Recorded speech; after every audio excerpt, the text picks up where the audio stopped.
फक्त एवढं समोर जवळचं. When you switch it on, you have to wait for certain times. 3. तर ऑटोमॅटिकली पुढे जाईल.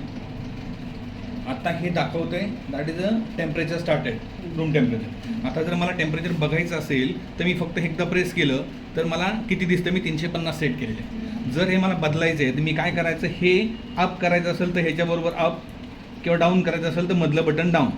हे दोन्ही बटन सायमल्टेनियसली दाबलं की अप किंवा डाऊन होतं. सोडून दिलं 3 सेकंदानंतर तो ऑटोमॅटिक सेव्ह होतं. याच्या व्यतिरिक्त कुठल्याही बटनाला काही हात लावायची गरज नाही.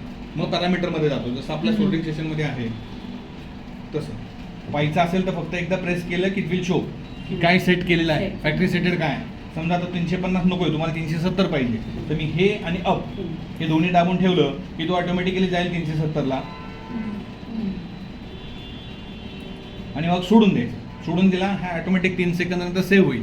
सेव्ह झालं तर मला परत पाहिजे असेल काय पाहिजे तर मी 370 सेटिंग किंवा व्हायचं वरचं मला कमी करायचं आहे, हे आणि डाऊन हे दाबून ठेवायचं, जिथं पाहिजे तिथं सोडायचं, 3 सेकंदाने सेव्ह होईल.